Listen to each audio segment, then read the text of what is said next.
पौलुस प्रेरित के द्वारा लिखे गए कुरिन्थ के नाम पहले पत्र में आज 11वें अध्याय की ओर हम अपने मनन को रखेंगे। मेरे प्रियो, आज हम सीखेंगे कि पौलुस 11वें अध्याय के द्वारा मुझसे और आपसे किन बातों के विषय में बातें करना चाहता है। आइए हम प्रार्थना करें। प्यारे प्रभु, हम बड़ी नम्रता और दीनता के साथ आपके करीब आते हैं। प्रार्थना करते हैं कि आज कुरिन्थ के नाम पौलुस प्रेरित के इस 11वें अध्याय के मनन में आप हमारी अगुवाई करें। प्रभु, हम उन बातों को सीखें जो आपका पवित्र आत्मा हमको सिखाता है। आज के मनन को और अपने आप को आपके हाथों में देते हुए प्रार्थना प्रभु यीशु मसीह के नाम से को मांगते हैं, आमीन। मेरे प्रियो, आज इस मनन में मैं पुनः आप सभी का स्वागत करता हूं, जिसमें हम 11वें अध्याय की ओर अपने ध्यान को केंद्रित करेंगे। यहाँ पर पौलुस कुरिन्थ की कलीसिया को कुछ बातों को निर्देशित भी करते हैं, उनकी सराहना भी करते हैं और उन मूलभूत बातों की शिक्षा भी देते हैं जो उनके जीवन में विचारहीन थी। वे सोचते थे क्या गलत है और क्या सही। इन विषयों के विषय में पौलुस 11वें अध्याय में बातें करते हैं। क्या कुछ लिखा है, आइए मनन के लिए निकाले 11वां अध्याय। तुम मेरी सी चाल चलो जैसा मैं मसीह की सी चाल चलता हूं। ये एक ऐसी बात है मेरे प्रियो जो कहना हर एक के लिए बहुत असंभव है, लेकिन पौलुस इन बातों को कहते हैं क्योंकि पौलुस मसीही के जीवन को, मसीह के व्यवहार को और मसीह के आचरण को अपने जीवन में उन्होंने उतार लिया था और एक सेवक होने के नाते वो अपने जीवन को उसी रीति से जीते थे जैसा मसीही का जीवन था। और एक सेवक के लिए ज़रूरी भी है, एक सेवक के लिए ज़रूरी है कि वो जीवन जिए जो मसीह का सजीवन है। और पौलुस अपने जीवन के प्रति सजग और सचेत है और इसलिए इस अधिकार के साथ उन बातों को कहते हैं कि तुम मेरी सी चाल चलो जैसा मैं मसीही की सी चाल चलता हूं। और आगे बातों को करने के पहले पौलुस अपनी कलीसिया को शिक्षा देते हैं। दूसरे पद में वो लिखते हैं, हे भाइयों, मैं तुम्हें सराहता हूं। अब यहां पर पौलुस कलीसिया की सराहना करते हैं, उनकी प्रशंसा करते हैं। पिछले अध्यायों में हमने इन बातों को देखा था कि पौलुस विभिन्न बातों को लेकर कलीसिया को डांटते भी हैं, फटकारते भी हैं और उनको सिखाने का प्रयास भी करते हैं। लेकिन यहाँ पर कलीसिया की सराहना कर रहे हैं, उनकी प्रशंसा कर रहे हैं कि सब बातों में, कौन सी बातों की सराहना, किस विषय के प्रति सराहना? वो कहते हैं कि तुम सब बातों में तुम मुझे स्मरण करते हो। ऐसी बहुत सी बातें हैं, पौलुस के लिए प्रार्थना करना, पौलुस के लिए सहयोग करना, पौलुस की यात्राओं के लिए प्रार्थना करना। इन बातों में कलीसिया ने पौलुस की सेवा और सहायता करी और अपने प्रेम के द्वारा, अपने आदर भाव के द्वारा पौलुस को सम्मान दिया। सो पौलुस कहता है कि मैं तुम्हारी सराहना करता हूं कि सब बातों में तुम मुझे स्मरण करते हो और जो परंपराएं मैंने तुम्हें सौंपी हैं उनका पालन करते हो। अब यहाँ परंपराओं की बात जब आती तो कई बार हम नकारात्मक, नेगेटिव बातों को सोचते हैं।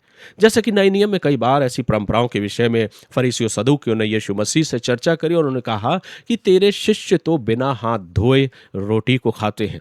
ये परंपरा की बात थी और वो कहते हैं जो हमारे बाप दादाओं ने हमको सिखाया है, यहाँ परंपरा की बात है। और फिर प्रभु यीशु मसीह वहां पर उन बातों के विषय में चर्चा करते हैं। यहाँ पर पौलुस कहता है कि जो परंपराएं मैंने तुम्हें सौंपी उनका पालन करते हो। तो वो बातें, वे अच्छी बातें जो पौलुस ने कलीसिया को सिखाई। चूंकि पौलुस कोरिन्थ की कलीसिया में दोनों मतों के लोगों को, जो यहूदी मत के लोग भी हैं, यहूदी विश्वासी लोग हैं, और जो दूसरे लोग हैं, जो अन्य जाति विश्वासी, जिन्होंने मसीह पर, उनके बलिदान पर विश्वास किया, और एक समूह यहूदियों में से भी, फरीसियों में से भी है जो प्रभु यीशु मसीह पर विश्वास किया। सो पौलुस उन्हें उन शिक्षाओं को दे रहा है, उन बातों को बता रहा है कि उनका पालन करते हो। लेकिन अब एक महत्वपूर्ण बात कर रहा है जो बहुत समय से, सदियों से जिनकी चर्चा किया जा रहा है, जिस पर विचार विमर्श होता आ रहा है, क्या सही है क्या गलत, उस विषय पर पौलुस बात करते हैं। तीसरे पद में लिखा है, परंतु मैं चाहता हूं कि तुम यह जान लो कि हर एक पुरुष का सिर मसीह है और स्त्री का सिर पुरुष है और मसीह का सिर परमेश्वर है। तो अब एक ऐसे विषय पे पौलुस मुद्दे पर बात करने जा रहे हैं कि क्या आवश्यक है, क्या सही है, क्या गलत है। क्या एक स्त्री को आराधना में प्रार्थना करने का अधिकार है? क्या एक स्त्री परमेश्वर की सेविका या वचन के प्रति अपने मनन और आराधना करने का अधिकार उसके पास है या नहीं? ऐसे कुछ विषयों को पौलुस यहाँ पर ले रहे हैं और कुछ ऐसे मुद्दों के विषय में बात करने जा रहे हैं। वो कहते हैं, परंतु मैं चाहता हूं कि तुम यह जान लो। वो बात है जो जानने की जरूरत है, परंपरा की बात नहीं है, सिद्धांत की बात नहीं, पर जानने की बात है। और इसमें, इस बात के पीछे जो उद्देश्य है वो ये है कि सब बातों में जो परमेश्वर, जो सिर है, मसीह का सिर जो परमेश्वर है, वो सर्वोपरि है। और इसलिए वो कहता है कि हर एक पुरुष का सिर मसीही, यानी हर एक पुरुष जो है उसका सिर कौन है? मसीही है। और स्त्री का सिर पुरुष है और मसीह का सिर परमेश्वर है। पौलुस थोड़ा-सा क्रम को बदलते हुए कहते हैं, अगर हम चाहें तो पहले कहें हम कि परमेश्वर पहले है, फिर मसीह है, फिर उसके बाद पुरुष है और फिर स्त्री है। तो अगर इस क्रम में हम लगाते हैं कि जो सिर है वो परमेश्वर है, फिर उसके बाद मसीही है, फिर पुरुष है और फिर स्त्री है। तो इसका उद्देश्य ये नहीं कि हमने स्त्रियों को दर्जा कम कर दिया है या स्त्रियों का दर्जा नीचे कर दिया है, उनके अधिकारों को हम नहीं चाहते। लेकिन पौलुस इसको एक तरीके से समझाना चाह रहे हैं और फिर वो लिखते हैं, जो पुरुष सिर ढाके हुए प्रार्थना या भविष्यवाणी करता है वह अपने सिर का अपमान करता है, परंतु जो स्त्री उघाड़े सिर प्रार्थना या भविष्यवाणी करती है वह अपने सिर का अपमान करती, क्योंकि वह मुंडी होने के बराबर है। तो इस विषय को लेकर कलीसियाओं में आज भी भ्रांतियां फैली हुई हैं, कई ऐसे मतभेद फैले हुए हैं और कई बातें, इस प्रकार की बातें आज भी विचाराधीन है। लेकिन आवश्यक क्या है? आवश्यक क्या है, महत्वपूर्ण क्या है? पौलुस, हमें यह स्मरण रखना है कि पौलुस उन लोगों के बीच में बातें कर रहा है जो कुरिन्थ के लोग हैं, जो यहूदी मत के लोग हैं, यहूदी विश्वासी लोग हैं और उनके बीच में मसीही विश्वासी भी हैं।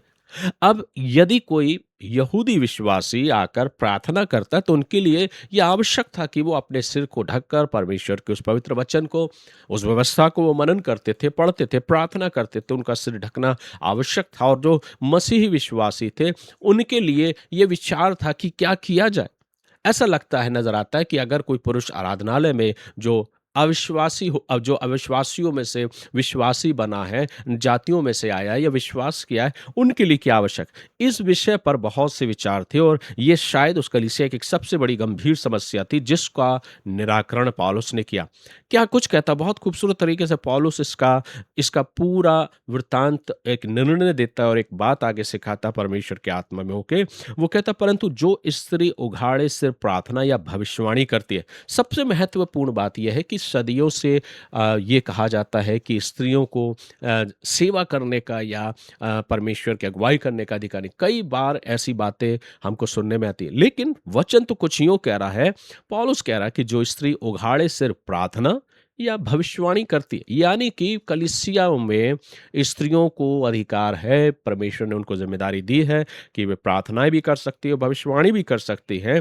पर पौलुस क्या कर, वह अपने सिर का अपमान करती। कौन स्त्री? जो सिर उघाड़े हुए प्रार्थना करती है, तो वह अपमान करती क्योंकि वह मुंडी होने के बराबर है।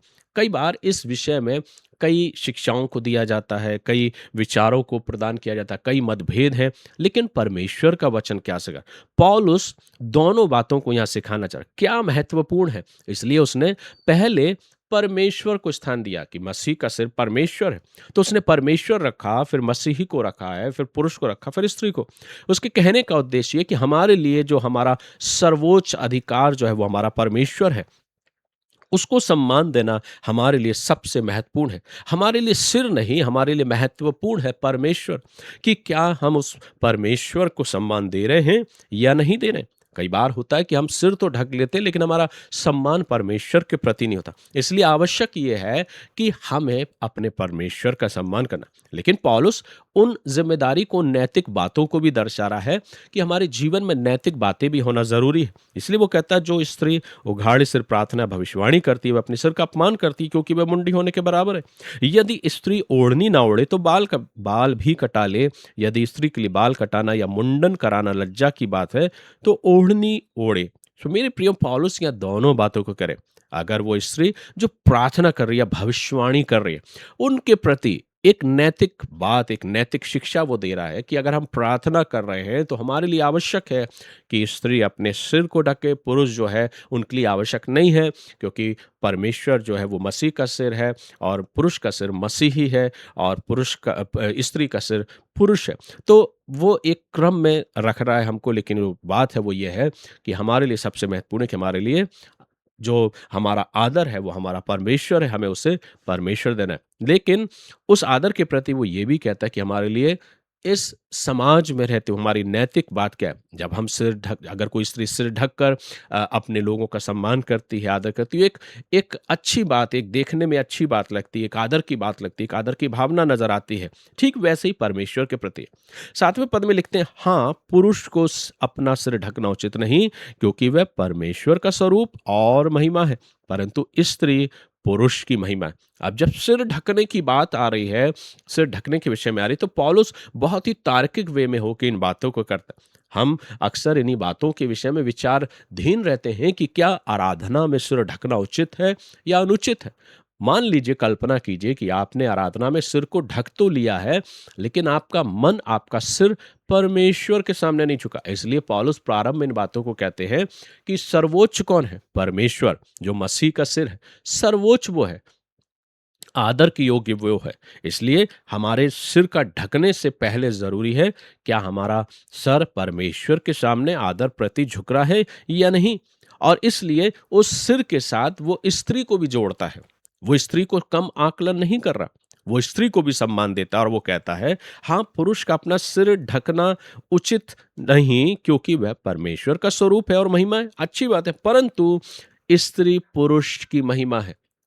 इसलिए आवश्यक है कि जो पुरुष स्त्रियों के अधिकार को उस कलीसिया में, कि प्रार्थना करने का अधिकार, भविष्यवाणी करने का अधिकार, कई बार ये मत थे कि स्त्रियों को अधिकार नहीं दिया जाए, लेकिन पौलुस उन स्त्रियों के अधिकार की बात करती है, उन बातों को कहता है और उनका आदर करता है, और वो कहता है, ठीक, स्त्री पुरुष की महिमा है। अगर स्त्री है तो वो पुरुष की महिमा है, वो कम नहीं है।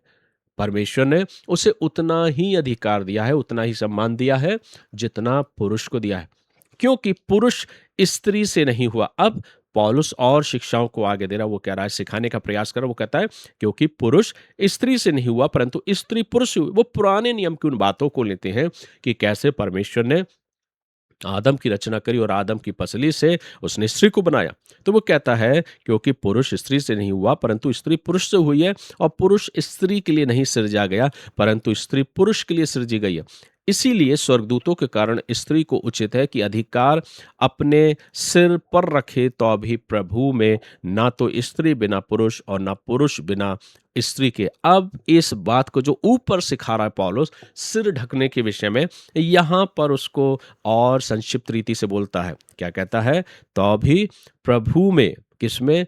प्रभु में ना तो स्त्री बिना पुरुष और ना पुरुष बिना स्त्री के। अब कोई एक दूसरे के बिना पूरा नहीं है। अगर हम सिर्फ एक ही विषय में बात करें तो हम अधूरे हैं। हम एक दूसरे के पूरक, स्त्री और पुरुष। अब आगे लिखते हैं, क्योंकि जैसे स्त्री पुरुष से है, वैसे ही पुरुष स्त्री के द्वारा है, परंतु सब वस्तुएं परमेश्वर से।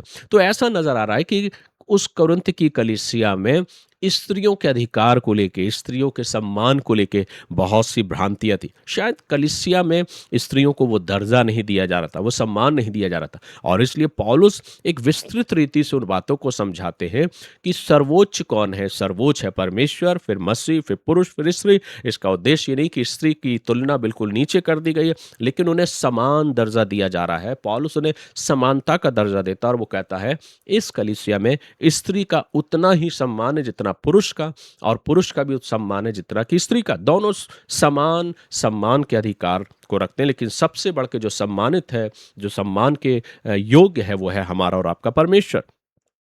आगे लिखते हैं, तुम आप ही विचार करो। अब पौलुस कह रहे हैं, तुम आप ही विचार करो, क्या स्त्री को उघाड़े सिर परमेश्वर से प्रार्थना करना शोभा देता है? क्या स्वाभाविक रीति से भी तुम नहीं जानते कि यदि पुरुष लंबे बाल रखे तो उसके लिए अपमान है, परंतु यदि स्त्री लंबे बाल रखे तो उसके लिए शोभा है, क्योंकि बाल उसको ओढ़ने के लिए दिए गए हैं। परंतु यदि कोई विवाद करना चाहे तो यह जान ले कि ना हमारी और ना परमेश्वर की कलीसियाओं की ऐसी रीति। अब पौलुस यहाँ स्पष्ट रीति से कह देते हैं कि यह रीति हमारी नहीं है, ये हमारी रीति नहीं है।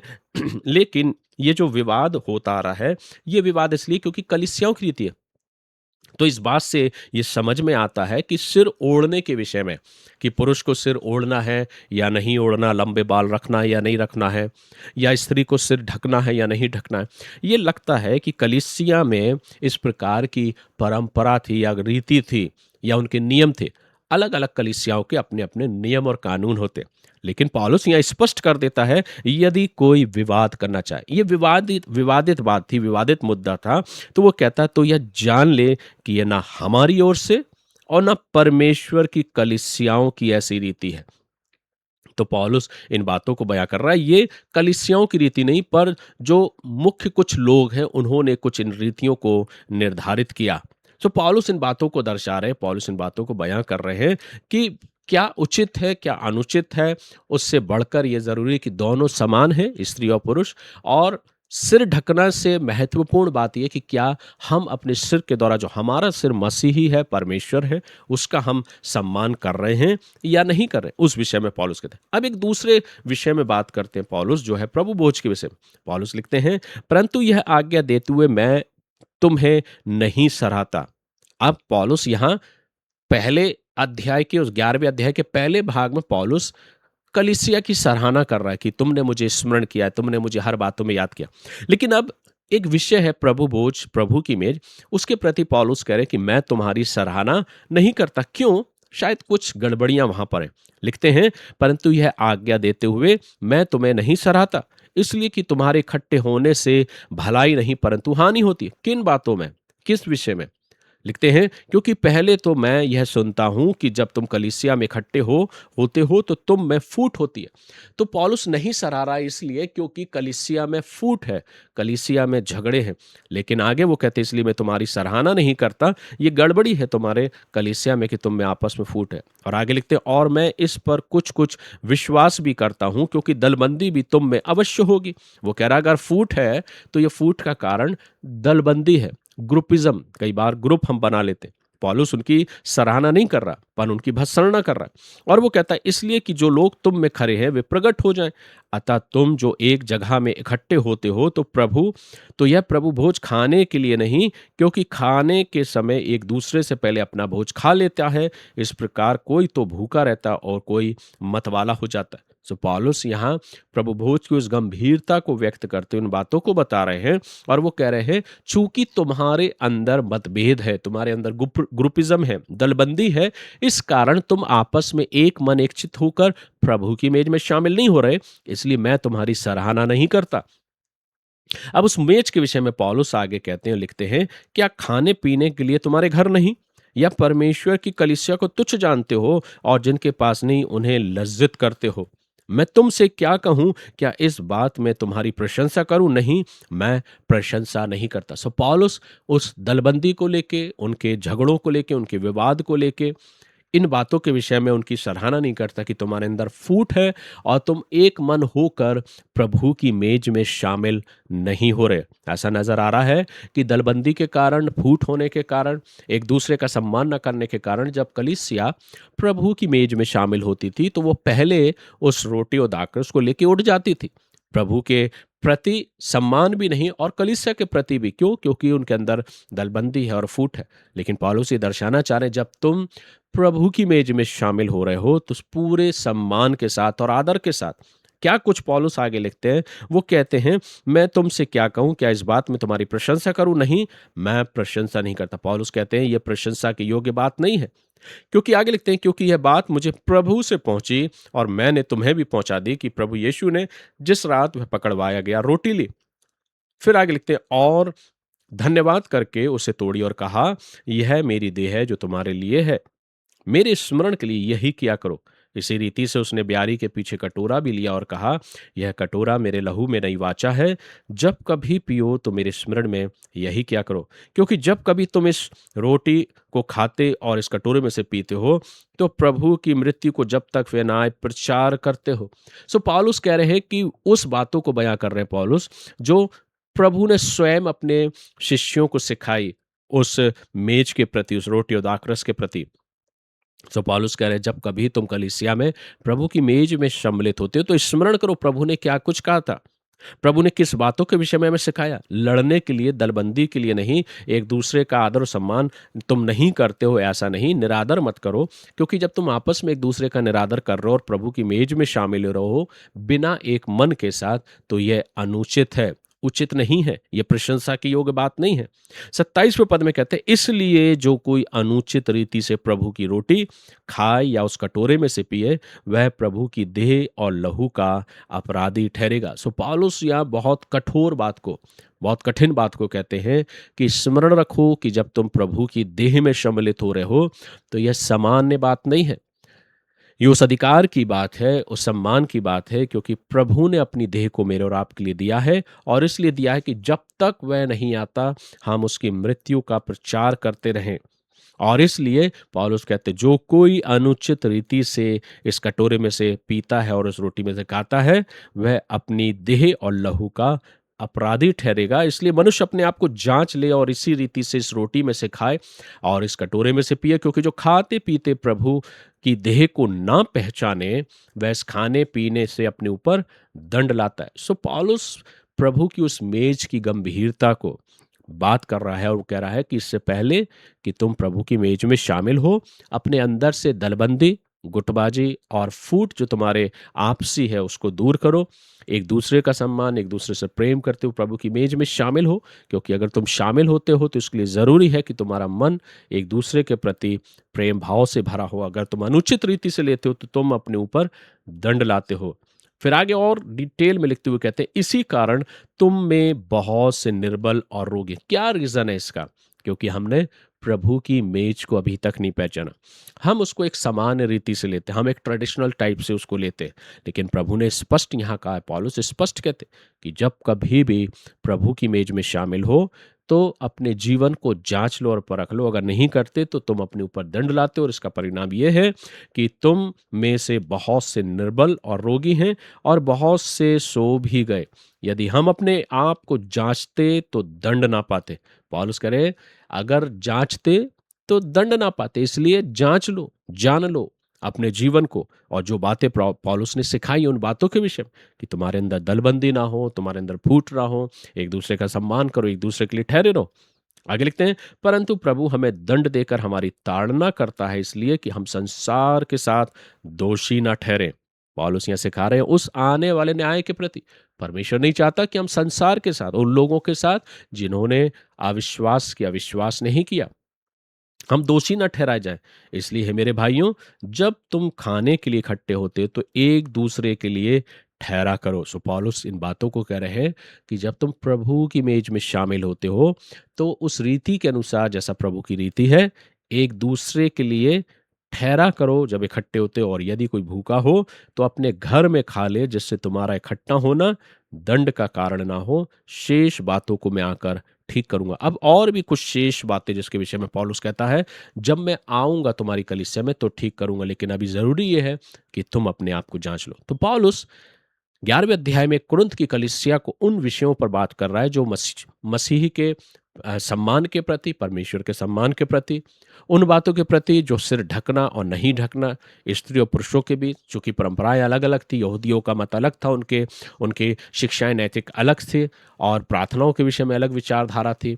पौलुस कलीसिया के अधिकार को बताता है, स्त्रियों के अधिकार को बताता है, वो उन्हें समान दर्जा देता है। ऐसा नहीं है कि कलीसिया में स्त्रियों का समान दर्जा नहीं, और उसको बड़ी बखूबी पूरा करता है कि पुरुष का स्त्री का सिर जो वो पुरुष है, इसलिए हमें उसका सम्मान करना है। दोनों एक दूसरे के पूरक हैं, कोई ऊंचा या कोई नीचा नहीं, किसी को ऊंचा दर्जा किसी को नीचा नहीं, पर दोनों को एक समान दर्जा दिया गया। लेकिन इन सब बातों में जरूरी है कि दोनों जन, चाहे वो स्त्री हो पुरुष, परमेश्वर का सम्मान करें, क्योंकि आदर और स्तुति के योग्य परमेश्वर है। हमारे लिए आवश्यक क्या है कि हम सिर ढककर प्रार्थना कर रहे हैं, भविष्यवाणी कर रहे हैं या नहीं, कौन कर सकता है कौन नहीं कर सकता, इन विषयों पर विचार विमर्श करने की अपेक्षा हम ये विचार विमर्श करें, क्या मेरे द्वारा परमेश्वर को महिमा मिल रही है, और जो स्त्री और पुरुष जो परमेश्वर ने बनाए, क्या हम एक दूसरे के प्रति आदर भाव रखते या नहीं। इसलिए वो परमेश्वर को, फिर मसीह, फिर पुरुष, फिर स्त्री को रखता है एक क्रम में, और इन बातों को बताने का प्रयास करता है। आज हमारे लिए क्या जरूरी है? मैं प्रार्थना करता हूं कि परमेश्वर का आत्मा आपसे बातचीत करे और हम अपनी उन रीतियों में उलझे ना रहें, पर जो महत्वपूर्ण बात है, परमेश्वर को आदर देना, इसको हम महत्व दें। प्रभु आप सभी को आशीष दे। अपने इस वचन के द्वारा प्रभु का अनुग्रह आप सभी के साथ बना रहे। God bless you.